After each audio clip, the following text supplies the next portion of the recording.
Okay. You're touching back to being a lawyer? Yeah. Do you want the music on? Yeah, it's fine. It's fine. Is that okay? Yeah. Okay. Okay. Good evening, everyone. Thank you so much for coming here tonight. I know we have the vice presidential debate this evening that you're missing, so I appreciate you coming. And thank you, Margot, for hosting me here at your wonderful Pages Indie Bookstore. And thank you, Jamie and Scott, for being here. So before I get started, I want to make sure that you filled out your raffle tickets, because this evening I've got movie tickets and a beautiful bracelet that I'm giving away. So hopefully you fill them out. And I will hold the raffle at the end of the presentation. So first of all, let me ask, how many of you are writers? Yeah? Good. The way I started this book was as a journal, and I think that's really important, especially if you're writing a memoir, to be able to keep a journal before you go on your adventure or whatever your journey is. And I started about 6 months prior to leaving for Belize and wrote in it daily, and that's what enabled me to turn it into a book. Now, writing is not as easy as I thought. I thought, okay, when I came back from Belize, I thought it will take me about a year to turn this into a book. Little did I know that that was the most stupid comment I ever made. I took a class on how to write a book proposal, and I said to everyone in the class, how can anyone take 6 years to write a book? There must be something wrong with that person. Mm-hmm. And finally I realized that the silly person was me, not the other writers. I will tell you a little bit about Freeways to Flip-Flops, the book that I wrote. And the way that this came about was in 2004, my husband and I decided to chuck it all and take our 3 sons, who were at the time 16, 13, and 10, and move to Belize. Now, you might think we're crazy. We sold everything we owned, and we moved from a 5-bedroom beautiful house in Lake Forest to a hut on stilts in Belize, which is in Central America. Now, we did this for several reasons. It wasn't just that we were crazy. We did it because our oldest son was getting in trouble in high school, and we had to take action, either ship him off, which most people do when they have a troubled kid, or uproot the whole family, and we decided we would do it that way. But that wasn't the only reason. The other reason was we wanted to get our kids away from the entitlement attitude of young people here in Orange County, or in California in general, in big cities. We wanted to get away from the rat race. My husband was tired of the freeways and the gridlock traffic in LA. And we also wanted adventure. My husband, we were middle-aged. It was like, okay, let's have some adventure in our life. And I was looking for paradise, thinking that paradise was a tropical island, because when I was 18, I visited the Bahamas with my parents, and I swore from that day that one day I'm going to live on an island. So that had always been a dream of mine. Now, most people will find excuses to not live their dreams. They will either say they don't have enough money, they can't leave their job, as they get older, they have health issues, they have kids, how could they possibly pull their children out of their comfortable environment, or they have grandkids later on in life. But you will always find an excuse to not live your dreams, no matter what stage of life you're in. And another thing is, my husband and I both had parents who died before retirement. So my mom died at 57 and never got to enjoy retirement, and my husband's father died before retirement. And we figured, we're just going to do it now.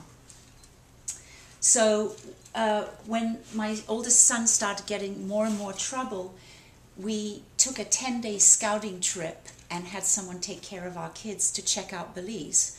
and this was the most fun we ever had. We rented a rusty old Suzuki Samurai because that was the only car that was left. We had no reservations. We knew where we wanted to visit because we had read books about Belize, and there were 3 different possible locations. So we just rented this car, and all the roads in Belize are potholed roads, and you know, well, there are a few nice ones like the Hummingbird Highway, but we took all the potholed roads, dirt paths, which I'm sure you know about from telling me about your experience. And my husband left 3 months before the rest of the family, and what ended up happening was he moved into a hut on stilts because the house that we had planned on renting was not available, and this was all that was available. So the first email that he sent to me was this: "I think we made a mistake," Duke said, calling me after his first night in the hut. "What do you mean?" My heart started racing. "Don't panic," Duke knew me well. "It's just the hut. It's infested with bugs. You should see my legs. I look like I have chicken pox." "Alec's gonna freak out," I said. "A scorpion landed on my pillow during the night." "You're kidding, right?" This didn't sound like my husband, the man who took me camping and got upset when I asked, "So where's the tent?" "Are they dangerous?" I asked, concerned for our kids. "Evelyn said they sting, but they don't kill you." Noticing my lack of response, Duke added, "The good news is the mosquitoes only come out after the rain. Normally they stay in the jungle behind our hut." When Duke described our water supply, I thought he was exaggerating. "We only have cold water, and it stinks of sulfur from the well. The shower barely trickles. The pressure's too low. I hope I can fix that. Try to find another house that's less primitive. Carlos said there's nothing left in Consejo Shores but the hut." So that was the first email. And then I started to worry because that's not, I mean, I knew that it was primitive, but it wasn't exactly what I thought my kids would put up with since they had never seen the area. So when I came with the children, and we stayed in the hut for 2 months, but we soon realized that it wasn't going to work basically because of the schools in that area. They weren't what we expected. And we had read books about how the schools were better in northern Belize, but that didn't turn out to be the truth. In fact, we got the 9th grade book, and what it was how to tell time and how to put ing at the end of a word. And when we saw those books for 9th grade, there was just no way we could send our kids to the school there. So we had to find quickly a plan B, and we were told that there were expat kids living on the island of Ambergris Key who were following the Keystone National High School curriculum, which is online. And there was another boy there who was doing it the same age as my boys, so we decided, let's check it out. And we found a place to move to. However, everything we did was by boat. So there were no roads, so we bought a small boat to take our kids to school. And this is actually the beginning of my story, which I'm reading to you now because I think it will prove something to you. So, "Duke, we can't take the boat out. It's too dangerous," I said, my entire body quivering with fear. I tugged on the lines, squatting and leaning back, fighting the undertow, so intent on snatching our boat from the dock. My wrists throbbed and the skin on my palms felt raw. The lines slipped from my clenched fists, and sensing my loosening grip, Duke shouted, "Hang on, Sonia, just 2 more lines to go." This was torture, and in case I hadn't suffered enough, a massive black cloud smeared the entire sky and catapulted bullet-sized rain pellets onto my bare back. This was the first storm since we'd uprooted our family to live on an island in Belize, Central America. I punched my way through the wind, skidded along the slippery planks of our wooden pier, and made it to our house. Although only mid-afternoon, it felt dark and eerie, and I couldn't stop thinking about the safety of my 3 boys. Why the hell did we leave Orange County, California, and move to this godforsaken island where our lives were now at risk. Did I really think this was going to save my family? So, not everything was bad, but these were all the questions that were going on in my head. I was just so looking forward to adventure and finding paradise, and then having the children there made me think of things completely differently. And our life was incredibly different. We had no TV, no shopping malls. When it was birthday time, there were nothing to buy in the store. So when my middle son turned 14, we said, guess what? You know what we're doing for your birthday? Sorry, no presents. We're going to see the Mayan ruins. And you can imagine how kids from Orange County reacted, 2 weeks after getting there, and this is what your birthday present is. But the funny thing is that this is something that he's talked about now that we're back in Orange County and he's older, and it's a memory that he appreciates now that he's older. So during our year over there, we had very simple entertainment, since I mentioned to you that there was nothing to do. And this is one of the examples.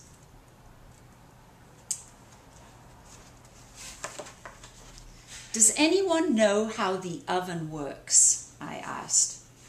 No, Duke said, I've never used it. Unlike my California oven, this one used gas, so I opened the oven door to figure out where to stick a match to light it. Just as my eyes reached mid-shelf, a huge rat made direct eye contact with me. I quickly shut the oven door, yelling, "There's a rat in the oven!" The boys immediately thought of Cookie, our suburban rat terrier, and opened the door to see whether she knew what rat terriers had been bred for. All 5 of us stood behind Cookie, waiting for some entertainment. She placed her front paws on the open oven door and wagged her tail. Not quite the reaction we'd expected. She finally attempted to jump inside the oven just as the rat ran into a hole in the wall. I made mashed potatoes instead of baked potatoes for dinner. So, after trying to start a business, because we were running out of funds, and we tried a couple of different ideas, neither one of them worked. So because we had sporadic electricity, the internet was also a satellite dish when there were several storms during the year we were there, and many of them turned into hurricanes. So we couldn't really do business with American companies because it was just not a reliable way of working. And other things happened to us with our boat, which I won't give away, but certain things did happen when we tried to start a business on the island. But we moved back to Orange County, and I wanted to share with you the learning lessons that I got and my family got from our year in Belize. All of us, my sons included, have learned to take risks in life, to embrace adventure, and to accept different ways of thinking about life's challenges. And though Belize failed to live up to my cliched vision of paradise, it taught me that paradise is not a place, but a state of being. I discovered my Caribbean paradise within my family, a gift far richer than I could have imagined possible, and for that I shall remain eternally grateful to Belize. So, if you have any questions, I will be happy to answer them. And if you want to talk about publishing or How long did it take you to write it? It actually took me 7 years. Yeah. 7 years. I worked with 4 different editors, and I think the first editor I hired was way too early. She told me half my book was in written format. You know how you go over the first few chapters over and over again. Well, that's what I did, and then the last part I was in a hurry because I thought, I can publish my book now. I've got the journal, so the last half was still in sort of journal format, and that was the good part, is that she showed me that, but it was an expensive way of finding that out. So, and then I don't know if you have worked with an editor to structure it and things like that. Yeah. Yeah. So hopefully it's all good now. Good. It'll be sent to my house in Yeah. a couple weeks. Good. The published part? Like the done. Right. Yeah. I went to writers' conferences, 4 different ones. I started a blog 3 years before, and I'd speak to people about how important it is to have a blog, because so many writers still think, oh, I'll start promoting once the book is out. And as we know, you need to start about 3 years before the book comes out so that you can build an audience. And also, if you want to do a virtual blog tour, you need people that there's several ways of doing it, but the way that I decided to do it was to use people, my connections from around the world, so that their audiences would hear about it. How many did you publish? How many what? How many books did you publish? I have so far, oh, is this my first? Is that what your question? No, I meant... Printed? Yeah, printed. Oh, okay. So far I've printed 300, but I also sell them online as well. But yeah. And on demand, or... Yeah. Did you self-publish? I started my own company called Gutsy Publications, and I recommend that. I don't know if you did that, but yeah, I did that. you started your own? Okay. I think it's much better because then you can use Lightning Source, which gives you the Ingram distribution, which the bookstores want. Yeah, it's great that it's on Ingram. Yeah. Because then we can order it. Right. And because we don't order cases of books when No. you're a small store. And the difference is, I started that group called Gutsy Indie Publishers, and I learned a lot from other people who've already published. And one woman called Linda Austin, who has a fabulous, she knows so much about publishing. She recommends doing Lightning Source first, because and then Create Space after if you want to do. Lightning Source? You have to be a publisher to publish with Lightning Source. Create Space just does anybody. Right. You don't have to start your own business. Lightning Source, you have to be a publisher. And the good part about them is that you can be on the Ingram distribution, you can be in libraries, in independent bookstores, because you can make your books returnable, which is crucial. Bookstores don't want books that aren't returnable, and you can't do that with Create Space. But if I created the publishing company through Create Space, is that the same thing? No. Okay. Oh, I don't think you can. I mean, was it your ISBN or was it Create Spaces? Mine. It's yours. Yes. Okay. What is the name of your publishing company? Wind Chimes. Oh, okay. Press. Okay, but what do you mean that Create Space made They you... give you the option of either publishing through them, Right. or creating your own publishing company through. They give you the option to do that. I guess they have another company they work with that allows you to create your own publishing company, and then you can publish it. You own the ISBN number. Okay. And so Okay. I don't know. I'm still so new to it. I don't exactly know. Right. Well, I wanted to do it the other way, where I did the doing business as DBA with the city and created my own company. But what you're saying, I haven't heard of that. I need to find that out. So I'm sure you're okay. Yeah. And so are you doing like this at a lot of different bookstores? Are you still in like Lake Forest area, and you just find different bookstores to... I love promotion, and I like to go, I love people, I like to talk. So, and I want to support indie bookstores. So I did my launch in Orange County, because that's where I live, and my son goes to UCSB, so I went to a couple of indie bookstores in Santa Barbara, and I'm hoping to speak at different stores. My goal would be to do what this wonderful person that I truly admire, his name is Chris Guillebeau, and he, I don't know if you've heard of him, he has been speaking in all 50 states, and he has been able to get volunteers to get him in each individual bookstore, indie bookstore in every city.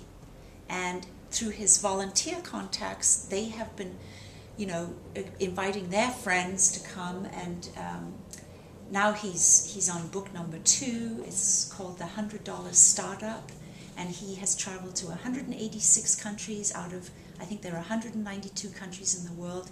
He started a thing called the Art of Nonconformity.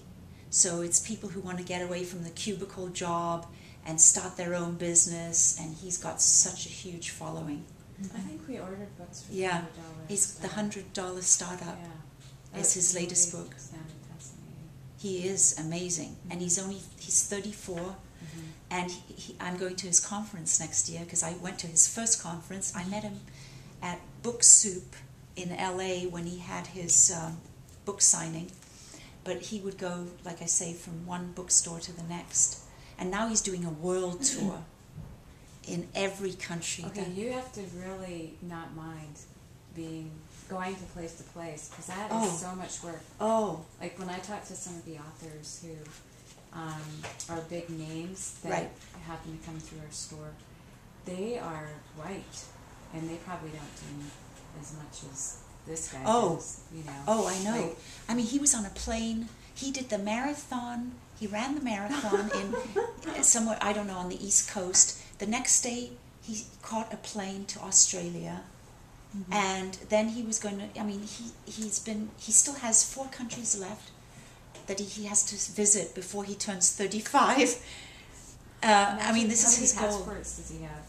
He must have gone through like Oh, several. he's just unbelievable. His energy, and he's in Portland is his hometown, and his conference is in Portland next year, every June, July. So yeah. So is that what you're planning on doing too, or I'm not quite sure right? what I'm going to do. So.